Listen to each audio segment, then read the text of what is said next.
Next on the Love You More Show. But me and Mike used to go to this little Goodwill in a good neighborhood. Oh, you it's like gonna a tell thrift him store. all of the stories. Because Mike always been flashy and fly. And I used But to I was broke. Oh, both was broke. Both was broke. That's why when people talk about the spit hitting the fan and people losing and followers going, I don't care nothing about nobody leaving. Yeah, when you did that, I know your little brother in there. Yeah, Brent. I said, you done spit on bread. What support did you offer Natalie in the midst of the expansion that God was doing? Because I know there comes a time in marriage where it's like, I didn't really ask for all of None this. of it. The first thing I did when I became the pastor is I got up on the stage and I said, she's not y'all first lady.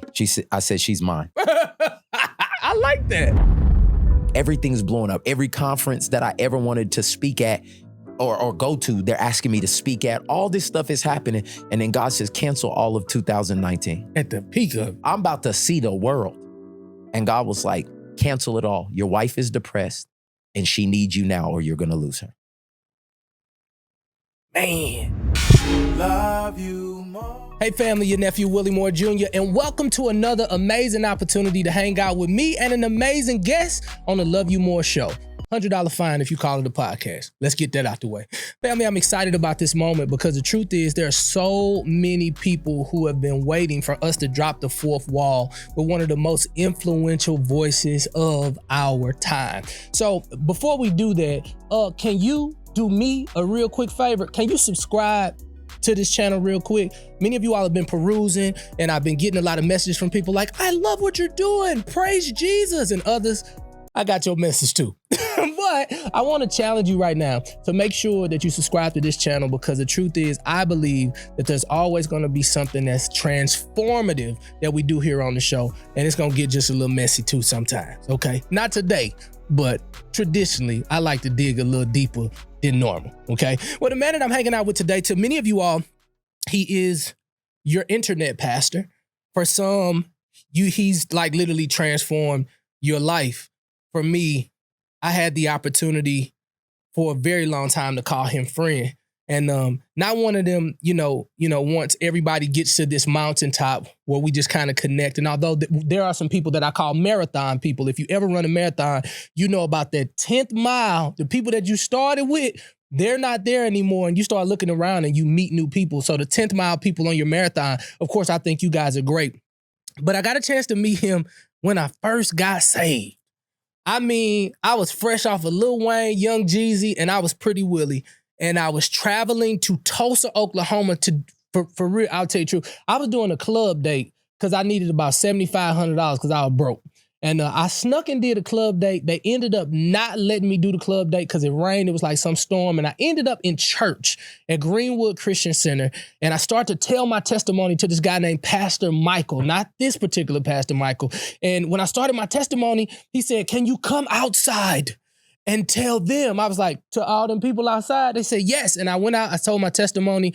And for months and months, I traveled to Tulsa, Oklahoma. And I worked with this guy who just was so humble. He had this ministry called So Fly, and I had this ministry called Young Fly and Save. But we loved Jesus so much, we combined our forces and we took over Tulsa at a very, very young age. He was so humble that he actually decided to do the sound to make sure our music sound right. I remember saying, Mike, turn me up, turn this mic up, and he would be in the back making sure that we were okay. Today you get the opportunity to call him Young America's pastor. Mike Todd in the building with your nephew. Yikes. I What's ain't up, never Sean? had no intro like that, man. Damn, look at you. Look at you. Look what God did. Look what he did, bro. I'm probably going to crown this. Don't do that, bro. I mean, I'm I know, right? really, really, really, really, really grateful Yeah. for this moment. If this show stopped right now, the fact that me and you are sitting here, that there's production, that there's people on the other side of these cameras, that we made it through a lot of low times and high times, and we're still able to help people. Yeah. Because that's all it was in the north side of Tulsa. Like, they think this was like some like affluent situation No. we was in. We was in the hood. What was that church that was really popping though? It's probably still popping. It was like, no disrespect, it was like the Caucasian church. Uh-huh. I won't say the name of it, but it was a church Yeah, that was there you popping. go. That was smart of you. So when I came, I forgot. I'm learning. Words count. Yes. So, but I remember they was like, are you here for that? I'm like, no, I'm at Greenwood. That's like, oh, okay. Oh, okay. Like, because nobody believed. Nobody thought it was possible that 2 miles away from the race massacres, where the race massacres happened in 1921, where there's been devastation for over 100 years, that anything good can come from there. Yeah. And I mean, both of us accidentally wound up in the same place at the same time. It was a divine collision. And we just brought everything that we knew. We brought music, we brought comedy, we brought everything that we had. Mess ups, mistakes, our damage. We brought everything. And then we just was trying to help people. And for some reason it worked. And it worked. Shout out to Bishop Gary McIntosh for trusting us. Listen, Pastor Gary McIntosh, can I just say thank you publicly? Yeah. I remember the first time, I don't know if you remember this, but I think we almost blew out the speakers. So that's why you had to come in. I think we did. I thought we blew out the speakers. And I knew it was over. I knew he was just going to say, okay, it's over. We tried the youth thing. We're just done. Yeah. He came in the back because I think about 78 people gave their life to Jesus that night. And he came in the back, and I was kind of ducking because, I was like, this white dude finna end all of this. You know what I mean? Because Gary McIntosh, white guy, I'm from St. Louis, Missouri, never seen this. And he says, well, we'll just have to get some more speakers. Yep. You guys didn't break anything. Yeah. Let's try it again in 2 weeks. Yep. I said, let's try it again in 2 weeks. And they got new speakers, and we made sure that they could handle what we was doing on Sunday nights. And we saw a lot of people's lives changed in that season. And it was so cool because a lot of people, like you said, they are around when you ascend. Yeah. But they're not there when you take off. Man. And it was super cool to be a part of your takeoff. And you be a part of my takeoff. Oh, and I didn't even know I was taking off. And you didn't even really know you was taking off. I knew you was taking off. No, you didn't. Let me tell you when I knew you was taking off. And I think we need to probably start an interview. We just ain't talk yet. But let me just say this, and then we're going to go our format. To my producers, I'm sorry. I'm running off time, and I know they gave me a time. I'm going to do it. But it was a time they were doing an encounter. Yeah. You had on a black jacket. You remember what I had on? I do, because that's when I knew this dude was different. And they were trying to get me to come down, move down, and be the youth pastor there. And I seen you teach. You had a session in the encounter. Yeah. I hit Pastor Mike, God rest his soul, love him to life. Yeah. And I said, that's your youth pastor right there. He got all the ingredients. He funny, he charismatic, and he, look at him. He good looking dude. Like, that's all the ingredients, and he anointed. And then I met your mom and your dad. I'm like, he came from good stock. I was sneaking smoking one time, and your mama caught me. She caught you? Not smoking, but she said, she looked at me. She seen it was on me. I promise you, she hit my stomach, and she prayed for me. I threw up all of whatever was in me. I don't know if Miss Brenda Todd remember that. If you know Mama B, her name is Brenda Todd. If you know Mama B, she will get you. She said, on accident. She said, oh, son. You know how she do? And she said, when she did like that, oh, son. She said, and she touched me right in here. Yeah. Oh, and then she said, she started praying. I don't know what she said, but I could not go back out and finish the concert because I was throwing up. Y'all don't understand. Jesus got a timeshare in Tulsa, Oklahoma, and I'm glad the world get a chance to see it through Transformation Church. Man, what a blessing, bro. I didn't know that God was going to do it like this, but you know, one of the things that we always said is that if God gave us an opportunity, we was going to take it all the way to the limit. And every time that God was like opening a door, we was just like, okay, if this is the one, then I'm gonna kick it down. And that's what we've been doing since we've been in the hood, man. And God has done exceedingly abundantly above all I could ask, think, or imagine. And I'm humbled, I'm grateful, I'm sober. And I'm here with my dog, bro. Like, you in all black, you got leather pants on. I know. It is phenomenal what's happening in this place right now. So we got to do an interview. But me and Mike used to go to this little Goodwill in the good neighborhood. Oh, you it's like gonna a tell thrift him store. all of the stories. Because Mike always been flashy and fly.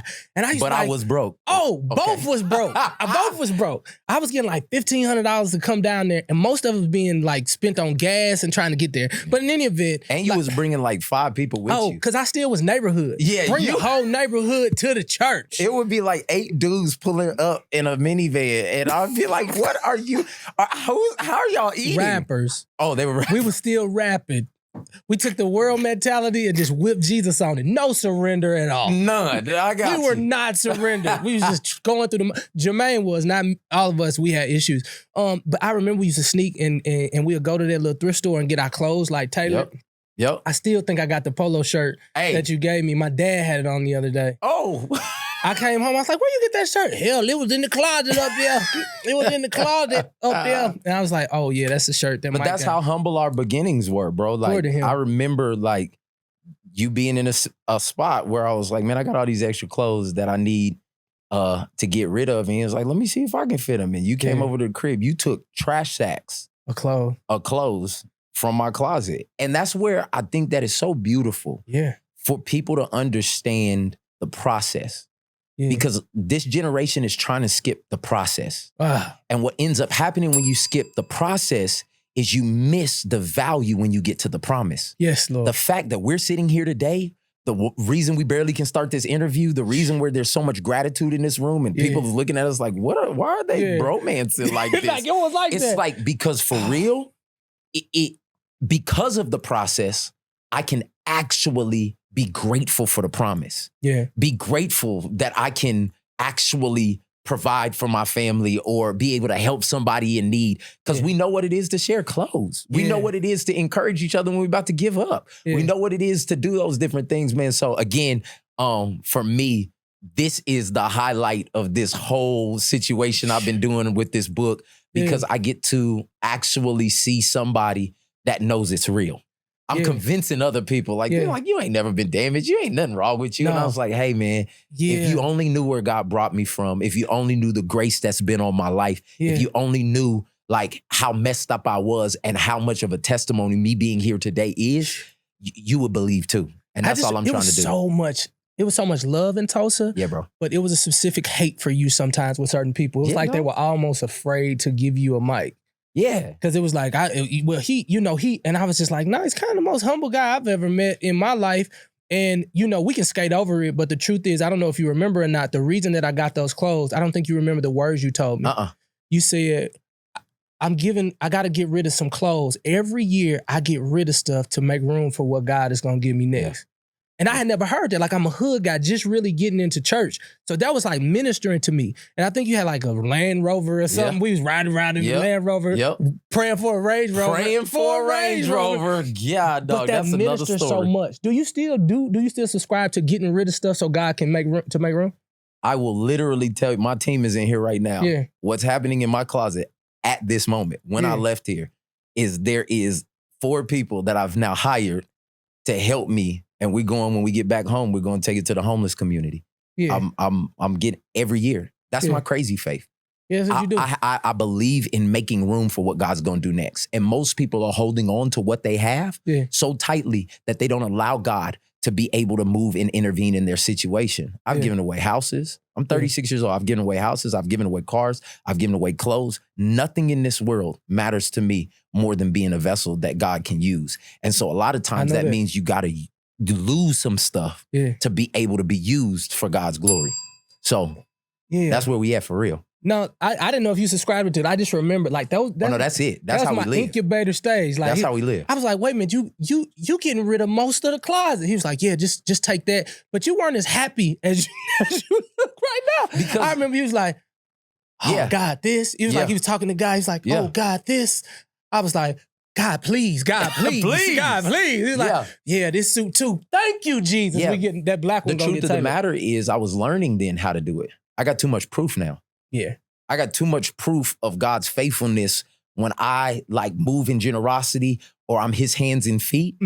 Bro, it's like now I don't fight with it. Yeah. Like anything that's material, I get that back in spades. The truth of the matter is sometimes the hardest thing to let go of is people that you've helped build. Yeah. I now have been leading the organization for 9 years, which that's weird. I've been a CEO for 9 years, like 142 people on staff, 60 people contract, like all this other stuff. Look at this face. Look at this face. That's crazy, ain't it? This is a stupid smile. Do I look goofy right now? Because this is like a giddy smile. I'm so blown away with what God is doing. We got 3 companies. We've bought over $200 million worth of real estate. Like, it's all kinds of stupid stuff. And then God says, train these people up and then release them. Those are the ones that it's like, well, hold on. Like, this is too big for me to carry. Yeah. And God says, it's not too big for me to carry. So I need you, they were there for a season, they were a partner for a time, and I need you to release them because their destiny is not tied to this, it's tied to something else. So can we really like stop there? Because, Let's go. Because here's the thing, like, and I knew the Lord would bring in the conversation. So for some people, when you have to let them go, that's damage to them because they feel like this being such a safe place, because I know how you gonna pay people. I've never worked for you, but I know your character on how much you did sound when you had all that on the inside of you. So that's why I always go to bat for you when anything ever comes. I'm like, no. He was my sound guy when he had already been 13 years old on the tour with Wayman Tisdale. Yeah. Like, he took a humble place. But I know people gravitate to you and they hold on to your every single word. You run an organization that's actually having people, by the Spirit of the Lord, fly and move to Tulsa. Crazy, bro. What is the process of letting people go? More Love You More podcast after this.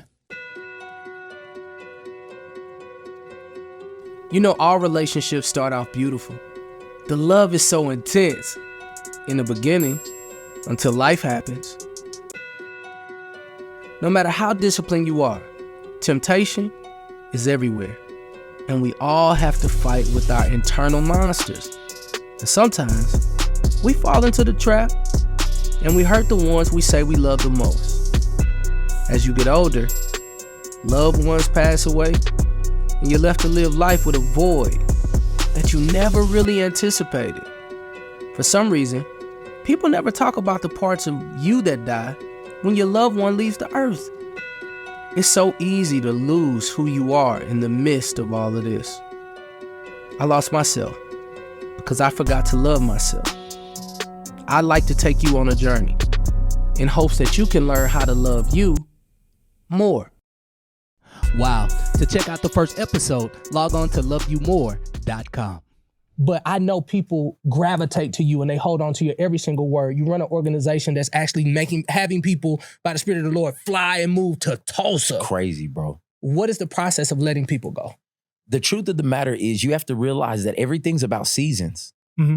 And I've found that, and people know that, but a lot of people don't realize that they look stupid when they're wearing a winter coat in the summer.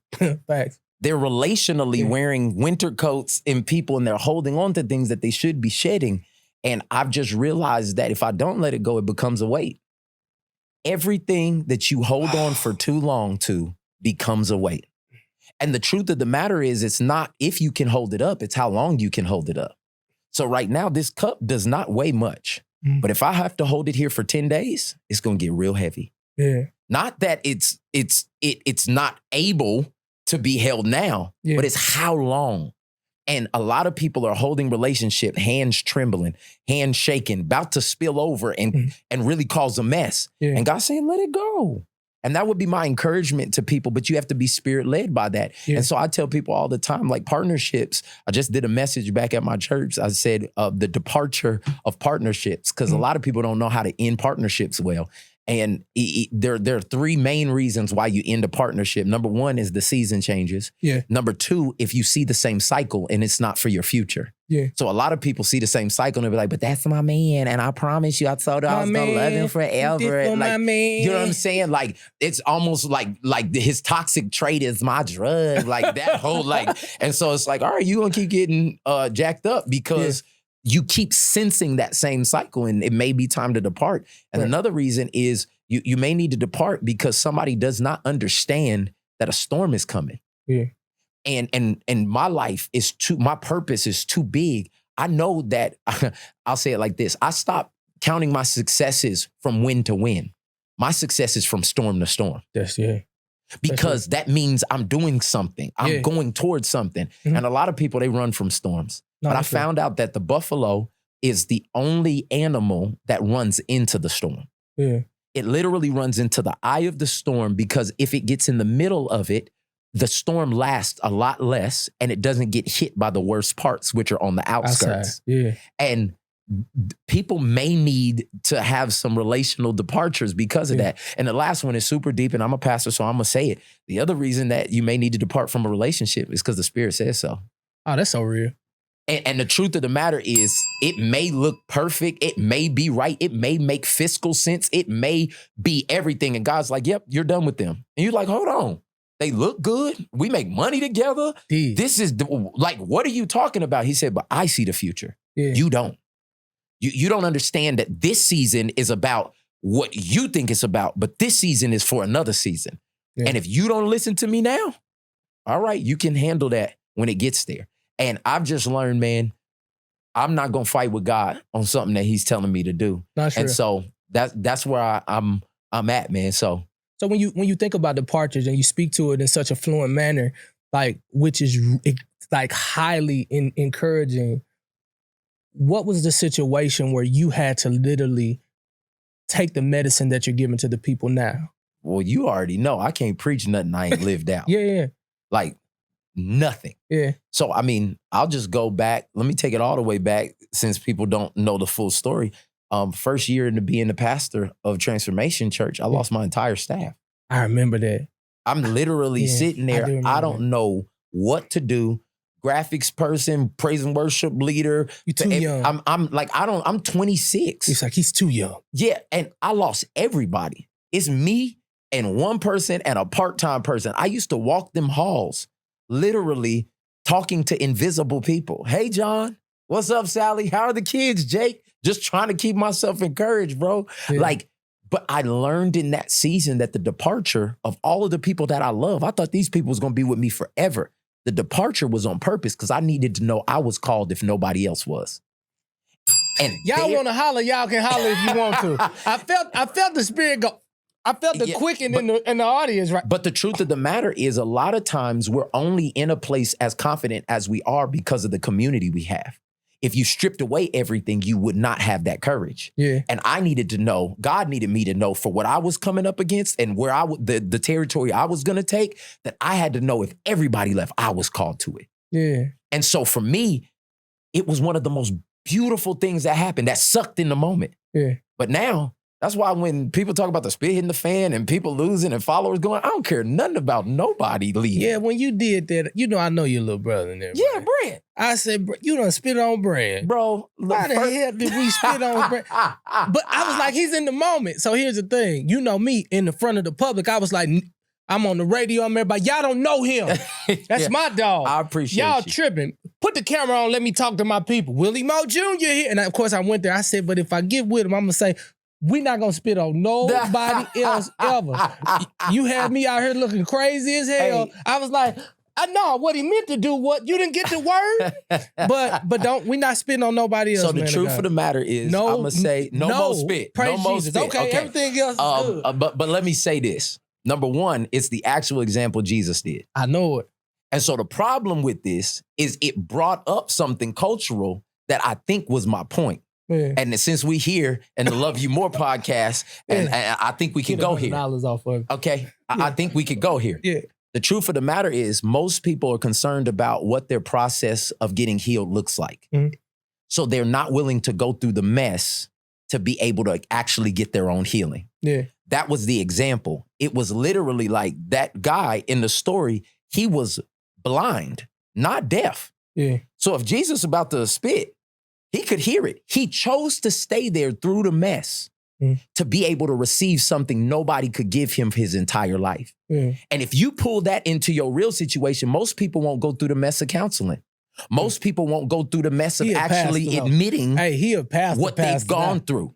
And the truth of the matter is, a lot of people are still walking around blind. What? Because they're concerned about, that's nasty. I think of a lot of things people do with spit that is nasty, Willie. The truth of the matter is, yes, Lord. Come on. If we talking right. If we talking, I thought this was the Love You More podcast. Yeah. The truth of the matter is, what would you be willing to go through to receive your healing? Most people would not go through it because of what other people would think. And so you walking around your whole life blind because you don't want somebody that you don't know to think something about you.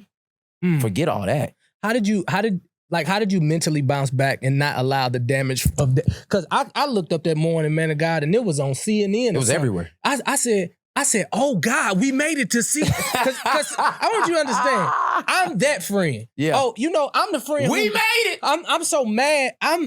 Don't tell me Okay, because I'm mad. I'm mad, more mad than he is if it's an issue, because I'm just like, no, you don't know him. You don't know him. I'm that guy. And I said, oh Lord, it's on CNN. Oh God, it's on such and such. Yeah. And then I said, but how's it, how's his heart? Yeah. Like is somebody there to talk? And so I called and I was like, he's probably getting a lot of calls right now, so he probably not gonna do it. How did you not allow this damage to destroy what you were doing? Because the next week it seemed like you was just. So are we gonna be hot, like humble, open, and transparent? No, Is we're this gonna be honest, open, and transparent. Okay, here we That's go. my We go. hot. That's okay. So Come we on. got the hots. Yeah, we got the hot. So number one, it was the first time that I recognized our platform had grown to the place it had grown to. Yeah. Because when you're doing what you're supposed to be doing, you just doing your thug thizzle and just making it happen and moving. I'm in Tulsa, bro. So Yeah. if it go, it go. If it don't, it don't. I'm at the house with my wife and we loving life. Like, you know what I'm saying? No idea. And so I have no idea what it is. This is the first time I found out that people were watching that knew the intent and people were watching that had different intents. Yeah. And it was beautiful for me to find this out. Number two, is it hurt? Like being real, it hurt because I had done so many great things I know. for our community, and they picked something that was like, we gave $8 million away 2 months before. On a Sunday. Not one news article. Really? $8 million. Like, we paid people's tuitions. We canceled people's school loans. We bought cars for people. Not one, not white or black. No media covered it. So then this comes up and it's like everybody like, we got him. We got him. And that's how it felt. Thankfully, I had been doing my work. I had been in counseling. I had community. So literally, I go to sleep, TMZ, my friends is calling, and I shut my phone off at 8:00 on Sunday night because I Sabbath. Yeah. I'm not even doing so. Yeah. My chief of staff called me. He's like, "How's Mike doing?" She calls Natalie. He's, "How Mike doing?" He's like, "He's fine. He's laying there." She's like, "Has he heard?" And heard what? And it's like, he on TMZ. He's on da da da da. And I'm thinking, glory to God. The message is out. Yeah, I'm thinking like God's taking it to another level. Oh, shout out. Because anything that's gone viral before, it's been positive. Yeah. And so, in that moment, God was like, I'm about to teach you something. I'm like, okay. And bro, I start seeing this stuff. Negroes I ain't never heard from start calling me, brother, we praying for you. We standing. And it's like, what is going on? Yeah. And the Holy Spirit said, shut your phone off. Yeah. I need to talk to you. They're going to talk, but then I need to talk to you and remind you of who you are. By that next morning, we was on a flight to Napa. Me, my wife, and a couple that's accountability that goes through everything with us. And I was sitting on the back porch overlooking the vineyard, and I was worshiping and I was praying and I was thinking about everything. And I was like, God, what is this? He said, I'm making you right now. Yes. You asked me to raise your influence. I'm making you right now. Mm-hmm. Trust me in this. And I'm like, well, this don't feel good. Like, right. This don't feel like, why wouldn't they write about the $8 million? Why wouldn't they write about us helping people? Yeah. No. He said, I'm making you right now. And I said, God, show me something. For 6 days, I'm sitting on this balcony, and I've never been to a vineyard before. So this is my first time to a vineyard. And I'm watching, it's January, and these people are going out, and they, when a vineyard, I'm thinking it's going to be lush with grapes, and it's got leaves and all that, and it's just gray sticks just in a row. But people are coming out every morning at 6 a.m., and they cutting on them and making sure they tied up right and all this other stuff. And then I read John, and it says You read John in the vineyard? In the vineyard, bro. I can't make this stuff up. It got to be God. I'm sitting there and I'm reading John, and it says, the branches that produce fruit, God cuts them back. Mm-hmm. He prunes them so they can produce much more fruit. Bro, I feel chills right now. Bro, I haven't really told this except in the book, but what God was saying is, you asked me for this. Yeah. And you don't know how I'm going to get your name in other people's mouth. I had to use adversity, and I had to use persecution, and I had to use, because that's the language of the day. But Michael, I did something that didn't take anything away from your character. He said, this wasn't you cheating on your wife. This wasn't you taking nobody's money. This wasn't you. He said, I'm making you right now. And bro, I sat there and I had to make sure the venom was out of my heart. Because you know me, Willie, I'm a fighter. Yeah, we're gonna fight. A little bit. I'll go to every comment. I'll go to Jesus Man 212 and I will ride you until, you know what I'm saying? Like, that's what I wanted to do. But God said, this is going to prove you truly walk with me. Yeah. And bro, How you respond? by Saturday, that venom was out of me. Mm-hmm. I had cussed and yelled and said it wasn't fair and prayed and worshiped. And God said, you ready to show them how it's done? Mm-hmm. You ready to walk out of here and show them how you maturely handle this, how you don't back down from pressure? All my team was like, you don't got to preach Sunday. I said, there's a whole generation waiting for me to show them how you respond to adversity. Jeez. And I showed up that next Sunday morning and the sermon series happened to be already planned. Here is holy. Here is holy. You already know, Hey, bro. right here. You That already thing know, there, bro. boy. And God told me, he said, where you're standing is holy ground. Yes, Lord. In the midst of this adversity, In the while midst- people are literally bashing you and they don't know you, Yeah. this is holy. And bro, because of my community, my counseling, my beautiful wife, and the word that God already spoke to me, he told me, he said, Michael, they think you're damaged, but you're not destroyed. The crazy thing about it, this book that I just wrote was done. Oh, this was already done. Done. I had to go back. Before, and you had to put a new. I had to go back because what God was showing me, he had already told me to write this book. He had already told me, and now he said, I'm going to give you empirical data. I'm going to put you on display in front of everybody after you already got the message, and then you're going to use it. The next time they see you in Target, Barnes & Noble, Amazon, all that other stuff, they going to think they know what this book is about. But this is what you've been walking through your entire life. You're damaged, but you're not destroyed. I'm going to show you how to go from trauma to triumph. No, that's real. And that's why I'm here, bro. So, quick question. I just want to kind of preface this. In Tulsa, to be honest, nobody's expecting this guy to be this guy out of Tulsa. I remember when Bishop McIntosh says, hey, why don't you come down, go to Bible college, and, I'm like, okay, we're doing discipleship in Tulsa, and it's on, let's go, you know what I mean? And I remember telling my wife at the time, like, yo, we're going to go to Tulsa. She was like, we going where? I was like, we're going to Tulsa. We're going to Tulsa. Like, we're not going to Tulsa. It just so happened to be, like, you couldn't go to that college unless, if you're married, you had to bring your spouse with you. Because y'all love Jesus in Tulsa, Oklahoma. Some people do. Well, the Greenwood did. Let's just say that. Most of them Miracle did. signs and wonders Yes, were there sir. when Yes, I sir. arrived, Yes, man sir. of God. And so I was looking at it, I'm just like, oh man, it's gonna be big, it's gonna be big. And I just know that you guys, and there's no disrespect to my friends in Tulsa, it's a very wholesome, small town type of feel. Yeah. It's not like this huge city where everybody don't know each other. You can get everywhere in 15 minutes, 12 Yes. minutes. Every high school know each other. Like, and then you married a hometown girl. Yeah. My wife is from Anadarko, Oklahoma. Exactly. I remember something like that. I was like, where's she from? She's like, from Anadarko. They made a good thing. Come on, they did. Hey, They listen. did. And y'all been fly for a long time. It's been a Let long me just time. say We've been that. married. This will be our 14 years married this year. What support did you offer Natalie in the midst of the expansion that God was doing? Because I know there comes a time in marriage where it's like, I didn't really ask for all of None this. of it. Because if she posts something that's looking a little fishy, Yeah. it's like, oh, but did you see what his wife did? Yeah. So the mantle that's on your life becomes oil on her life Yeah. and oils her mantle, and she gets under the spotlight too. Yeah. As a husband, how do you support her and protect her from the woes that comes with this particular So platform? the first thing I did when I became the pastor is I got up on the stage and I said, she's not y'all first lady. I said, she's mine. I like that. I just told him straight up. Bars. I said, she will not be running your women's ministry. She will do what nobody else can do here. That's she will maturity. take care of me and our family. And at the time, we only had one child. But God saw fit. He knew I needed to do that because of the trials and tribulations we would face. Our next child, our son MJ, he would have autism. And anybody knows that if you have a special need child, number one, that's like 2 or 3 kids. And number 2, in the Black community, we don't know what to do with that. Yeah. Like, what do you do? Like, Yeah. And I'm the crazy faith man. Praise God. And now my child has autism and is peeing and pooping on himself till he's 6 years old. And I mean, it sent my wife into depression. And so as everything is going up like this, everything in my personal life is going like this.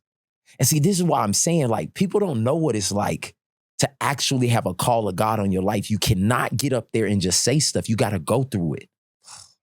And that's where people is like, they just up there doing like, maybe somebody is, but not over here. This is real. Mm-hmm. When I'm talking about believing God, when I'm talking about actually walking in faith, when I'm talking about like trusting, when I'm talking about giving your last, those are not cliche statements. Mm-hmm. Like, I've been around people who manipulated. I've been around people who've done that stuff. I can't stand that stuff. So when I'm saying something, when I'm bearing my soul, when I'm being vulnerable, it's from a place of authenticity. Like, I don't got nothing else. Like, this is all I got. Yeah. And so, like, this whole time, I protected my wife by not putting church expectations on her and really actually allowing us to grow into whatever God wanted us to be. Yeah. The truth of the matter is, after all of this is gone, I'm going to be with her. Right. So, Transformation Church, I love them. Yeah. I love Natalie more. What have you learned most about yourself in this particular marriage? I'm strong because I can change. So do you rush her to change? Nope. And so how do you not outrun the pace of grace as it pertains to your wife, though? So the truth of the matter is, I say no to a lot of stuff because she's not ready for it. How do you not be resentful? Because I know some of this stuff is like, go talk to at Nelson Mandela's house on the west side of Africa. Yeah, because she's worth it. Like, the truth of the matter is, my greatest investment is not in anything that produces popularity or more resources. It's in her. When I get to the end of my life, those kids and my wife will be my greatest success story. Yeah. And the truth of the matter is, I've just watched, number one, I got to shout out my parents. I've watched my dad. I've watched my dad love my mom from the back seat for 44 years. Carry the speaker. My dad, I mean, got more degrees than a thermometer and all that stuff, but my mom was the one that was more out front with the ministry. More Love You More podcast after this. You know, all relationships start off beautiful. The love is so intense in the beginning until life happens. No matter how disciplined you are, temptation is everywhere. And we all have to fight with our internal monsters. And sometimes we fall into the trap and we hurt the ones we say we love the most. As you get older, loved ones pass away, and you're left to live life with a void that you never really anticipated. For some reason, people never talk about the parts of you that die when your loved one leaves the earth. It's so easy to lose who you are in the midst of all of this. I lost myself because I forgot to love myself. I'd like to take you on a journey in hopes that you can learn how to love you more. Wow. To check out the first episode, log on to loveyoumore.com. My dad, I mean, got more degrees than a thermometer and all that stuff, but my mom was the one that was more out front with the ministry. My dad, I've watched him carry his manhood and lay down everything to make sure his wife succeeds. And I watched it too. I concur. And so there was something in me that was like, bro, this is rare. Like, I haven't seen this. And so it's in my blood. And then when I saw that God gave me a wife on purpose, she balances me to a place where I'm greater. Like, my engine is go, go, go, go, go, go, go. Like, and I can do it. Like, the world has never seen me run. They've only seen me jog. You remember you called and told me the word, because you know when you call, you excited. Yo, so I got the word for the year. Listen, God doesn't want us to outrun the pace of God's grace. He's wanting us to walk. Yeah. He doesn't want us to run. He wants us to walk. And at this time, I'm running. Oh, I'm was booked going Thursday, crazy. Friday, Saturday, radio, TV. Let's get it. Go. And then he calls. I'm just like, I know Mr. Go is about to give me the word that I need to keep going. Don't outrun, bro. The pace of God's grace. I was like, praise Jesus. Praise Jesus. Click. Get your butt out of here. I don't want to hear this. Bro. But I'm seeing the fruit of that word now, that God can do more with less. Without less. But the truth of the matter is, again, that's where my wife comes in. I cancel everything. I go from release relationship goals. Some girl posted on Twitter, 2 million people watch it in 48 hours. My Instagram goes from 4,000 people to 200,000. Our YouTube goes from 1,800 subscribers because my mom and her friends would watch it. There was only 22 views and 1,800 subscribers to over 250,000 in 30 days. Like everything's blowing up. Every conference that I ever wanted to speak at or go to, they're asking me to speak at. All this stuff is happening. And then God says, cancel all of 2019. Cancel it all. At the peak of it. I'm talking about Australia, Africa, everything. I'm about to see the world. And God was like, cancel it all. Your wife is depressed and she needs you now or you're going to lose her. Man. I was with my brother Brent, the one I spit on. And I love Brent too. That's my dog. I seen Brent. He took it like a G. Brent, you took it like a man. That's my He was dog. like, That's the third time I did that, Willie. Like, that wasn't even the first time. I would have been kicking and whooping you but afterwards. the truth of the matter is, it got the point across. But what I'm saying Word of is, God did go for. it did go for. Yeah. Bro, I canceled out my entire 2019 calendar. Wow. From July into December. And I have a video recording of it. I said, I'm laying all of this down because I want my wife. I want her to be whole. And we did intensive counseling, bro. We was in Colorado every month for 5 days, 5 hours of counseling every day. Like, it was ridiculous, but it was so necessary for our healing. And we walked through that season, bro. And in the midst of that season, that's when we got this big old building that we bought and paid off in 5 months. God brought me home so that I would be ready to get a home. God brought you home so you can get. You be ready. We were doing 5 services. So many people would come and it was killing me. I was like, bro, I need a bigger space. We got to do something. People lined up off the highway. They was lined up off the highway. Lined up off the highway for 5 services, bro. It was crazy. So what ended up happening was on the other side of town, in the richest rent district in our city, the second richest rent district in our city, the city of Bixby had built this huge arena in the back of this complex, and they built it for $54 million. And the Holy Spirit told me that's our building. I went in there. They said it wasn't for sale. I said, all right, well, don't try nothing else. This is our building. They went to close with another company. It fell through on that day. They called me and they said, do y'all still want that building? We went and walked through it for the first time, put the earnest money down, bought the building after I had canceled everything. We bought it for $10.5 million and paid it off in 5 months. Man, do you realize the numbers we talking about right now from shopping at the Goodwill? It's wild. Casually talking $10 million at this point. What? Wild. Look what God did, bro. That's all I keep saying. That's it. But it truly is what He did. But the truth of the matter is, until I took the faith step to do less, God said, I cannot do more until you do less. How do you not be pissed at the height? Because here's the thing. Yeah. Mike dropping the fourth wall. You're a different guy now. I will say that. Yeah. But in the early stage, Mike wanted to get, you still I wanted to do it. I gotta get it. Yes. I gotta get it. We used that's to talk the only about way I getting saw it. Like,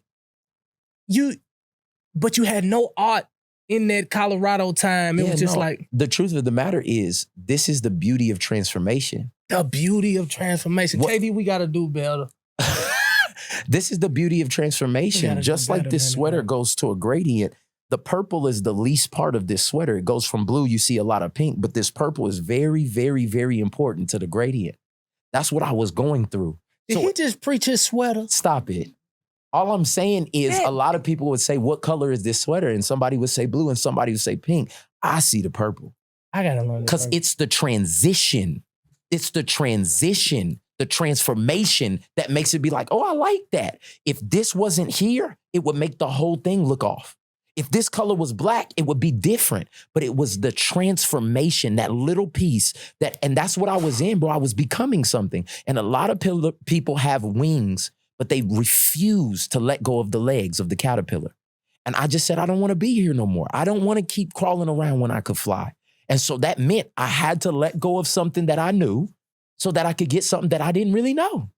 And that's why you trust God. That's why the Bible says we walk by faith and not by sight. I can't do this. I know how to use my legs. I know how to use my wit. I know how to use my charm. I know how to use my music. I know how to use my marketing skills. But trust in God? And He was like, you took a bet on me? I never fail. What?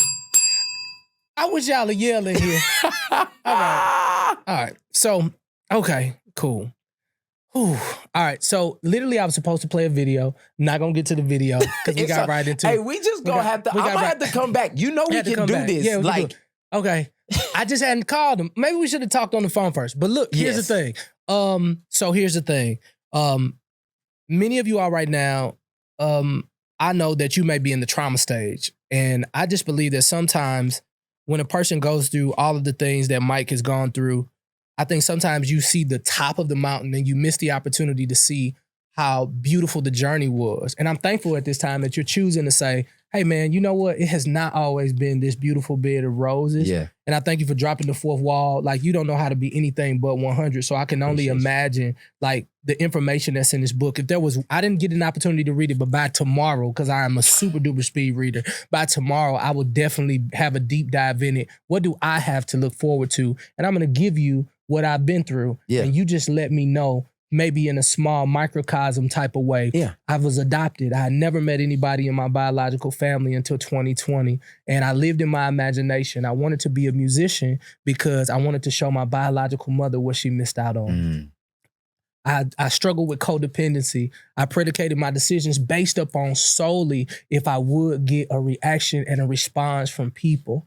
So if Pretty Willie made a song called Lay Your Body Down and people look, well, that's the way that I'm supposed to go. If I sign with Warner Brothers for $1.2 million and I make some money, well, yay, they love me. Another dopamine hit. And then if I get saved, because of the platform that I had, they pushed me right up on stage. Thank God for Tulsa being able to walk with you and Pastor Mike and not just have to have the dopamine hit. But every Sunday when we do a Young Fly and Save movement and everybody's got their hand up, I got another dopamine hit. And it got so exhausting that I needed to surrender, literally save, but not surrender to Jesus at all. Like really following my own will. And so now I meet my biological family, man. And everything that I thought that I was negatively, that I had to fight, I realized that it was in my family. So I realized that alcoholism was chasing me, womanizing was chasing me. All of these things were chasing me and I was toying with it. And so now I'm on this beautiful journey of recovery and I'm in a beautiful place, close to wholeness, living a life of surrender, but there's still a small inkling on the inside of me to say, maybe this part is damaged, that I'm still going through some of this trauma. What will this book do for me? The truth of the matter, thank you for sharing that, bro, because I wrote this book for Black men. I don't say that out loud like that, but the truth of the matter is we've not seen it. And it's hard to be what you haven't seen. And for me, I hadn't seen men talk about molestation or being not being picked when you were good or going through very hard situations and how you actually surrender that to God. That's what this whole book is about. I love it. So what this book is going to do to you is going to do three things. Number one, it's going to let you know you're not alone. Amen. The person you're sitting across from, I feel the same thing. Not the same situation, but the same thing. Number two, it's a sign of your greatness. Because everybody that God used in the Bible was damaged. Find me one person that God did not use or God used that was perfect. Not Abraham, not Moses, not David, nobody. The only one was Jesus. And he showed us how to do it. And he said, y'all ain't even got to do it perfect. Just believe in me and I'll deal with your damage. And the third thing that you're going to find in this book is hope. Because no matter how damaged you are, the value is still in you. Let me tell you a quick story. You already know I got four brothers. It's 5 Todd boys. And you know all of them are big. Like they all huge. They all look like linemen and they could knock you out. Even the youngest one. Even the like, youngest one. Youngest Yes, he's huge. And so my mom, you know, they've been missionaries and traveling ministers since I can remember. So that means either, you know, they have money or they don't. Like that's like if somebody decided to bless them with something, but they lived by faith. So you got 5 boys at home. My mom is a master chef. And what she would do is she would go to the grocery store, Warehouse Market, and she would go to this aisle. I don't even know if they have them anymore because everybody Uber Eats and all this other stuff. But they used to have this aisle called the dent and damaged aisle. And what she would do is she would go to the dent and damaged aisle and she would get these containers that had dents in them and these boxes where the label was ripped off of them and all of these different nicks and scratches, and they were discounted. People didn't see the value in them. But she took what she had and she went there and she would pick them up and we wanted name brand stuff. And she's like, you ain't getting no Fruit Loops. These is Fruitios and the bag is open. You know what I'm saying? Like, but she would take it home and she would put it together and she would put some seasoning on it and she would put fire on it. And it would turn into one of the best meals we had ever had. I feel like that's what God's doing in this season with people. Yeah. He's taking people who are dented and damaged and scratched and scarred, people who have passed, people who made mistakes, so they willingly did it. And now they're dealing with the consequences. And he's putting a little fire on them. Gotta do it. He's actually putting the thing on them that will make them into the greatest version of themselves. Yeah. And then he's serving them to people, serving them to the world. That's what this show is. Glory to God. This is you having gone through fire and God's saying, your damage is not going to define you. Yeah. You're going to be known for more than that. And it's going to push you actually into destiny. I'll turn your pain into a platform. Yeah. And this is the story of not just my life. It's the story of the life that God wants to give to everybody. And so more than anything, the third thing, you're going to leave encouraged, Yeah. knowing that the value that God placed on you, no matter what container and it has been scratched on you, the outside, the covering, all that other stuff, yeah, there's still value on you. Amen. And you can do everything that God's called you to do. Man, listen, Mike Todd in the building. Come on, make some noise for him, man. We out here. Yeah, yeah. You know, to get an opportunity, number one, I hope, like my prayer is this: when you know somebody as intimately as I know Mike Todd, my prayer is that with your friends and counterparts, as they continue to grow, man, I hope that you can feel in your heart the type of gratitude and gratefulness that I have. Number one, to see him be who he is now, and just the wholeness that I feel on my heart to know that God can use damaged goods and put people on a platform and choose to expand their territory. It's often said that broken crayons still color. Yes, sir. And I believe that we're getting an opportunity to see that through the life of Mike Todd. And the beautiful part is that he gets an opportunity. He put it in a book. And of course, he's a New York Times bestseller. But I think this book is uniquely different than any other books because it literally drops the fourth wall on the beauty of life, but it gives a bird's eye view into some of the ebbs and flows of the ups and downs. You know, many times we say that, you know, you should do this and you should do this through the word of God, and you hear all that and it feels good, but it's not often we get the opportunity to see steps on how to take on what the word of God is saying. And I believe that's what this book is going to do for you. So I want you to make sure that you pick it up, okay? I'm gonna read it tonight. Excited about it. And I just believe it's gonna be a blessing to everybody who does it. But here's the thing, maybe you're not an avid reader. I still want you to go buy it. And let me tell you why. It's always important to sow seed in a vineyard that's actually growing.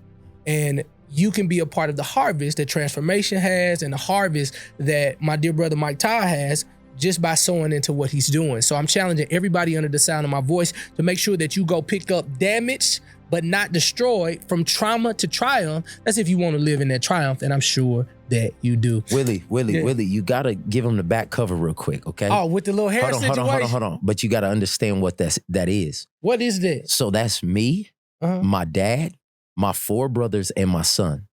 Really? That's 3 generations of Todds right there. That's dope. And the thesis behind it is what's not just transformed is transferred. So if I don't actually deal with my damage, it comes from my dad to me, to my son. What? And a lot of people, that's my son's eye, the 7, but it still looks like me.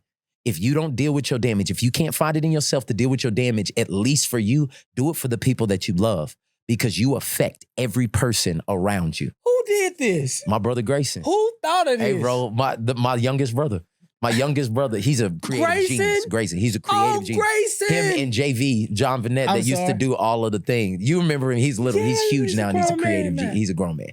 But he came up with that, and I was Grayson like, was so not engaged. Not at all. Like, he would be at the front until y'all did Young. Fly. Okay, I like that song. He liked that song. But everything else is like this. I have pictures of him. He just, and he would be right in the front. Like right in the front. Okay, I like that one. Yeah. He did this? Bro, I'm telling you, man. But it's a picture. That's 3 generations. And that's why I dedicated this book to my grandkids. Because I told them, and my oldest daughter's 10, so I ain't got no grandkids yet. Yeah. But the Bible says a good man leaves an inheritance for his children's children. I think that's not just cars and houses and money. I think that's emotional health.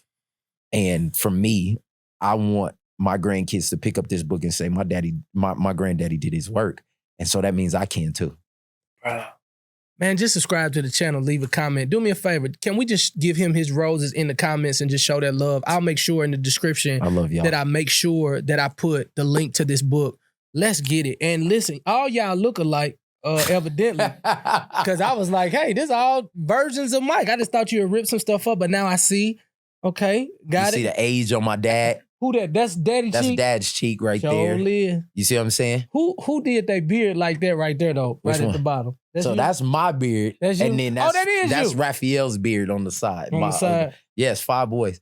I'm going to post something of how it all came together, but that's probably one of my cool. favorite pictures in history You should because blow this up and put it in the house. In the house. Because I know think you're not. I'm sure you have no accomplishments up, huh? No, not really. I for real. know you don't. I'm gonna blow this up and you're gonna put this in the house. In the house, okay. I know you have no awards It's up. not about the awards I know. I ain't been to your house, but all in the spirit I see that it's nothing in there that says accomplished. The award for me is when My wife. Yeah. And my children. Yep. You and this picture and painting that I'm about to That you about to do it. Because I'm about to do this and get it framed. And when I come to Tulsa, bro, don't lie it to will me. not be in the closet. You are on your show. If it's 2025 and you ain't come to Tulsa, we gonna fight. But just like I know you gotta go. You got people. I just gotta go back into the old Greenwood. Let's go. And I just want to just worship there for a moment. Scott got and the then we keys. can go. Y'all can, and then I'm gonna come to the blessing. Bro, we can. I just gotta see that stage. I gotta feel that atmosphere. It's morning, day, noon, night. I got the keys. Let's go. Look, you're the pastor. You're the pastor. Love you, Pastor Gary McIntosh. Love y'all. Sorry we had a bromance in the beginning, I'm sure, but I'm sure you were. They enjoyed. You this. enjoyed it, right? Yeah, they enjoyed. Do it. Put it in the comments. Love you, flat out. And it is a wrap. Thank you for watching the Love You More show. I'm so humbled by it. Do me a favor, hit that little notification bell so you can be informed whenever we do some updates right here on this show. Hit subscribe, leave a comment. I'm gonna read every single comment, good or bad, right? Because I believe a good conversation is necessary in order for us to move forward. Thank you for watching the Love You More show. Hey, Stone, come on in. Tell him thank you. Tell him thank you. Thank you. Yeah, he don't even know what he's thank you for, but thank you for watching the show. Flat out. Love you more, love you more.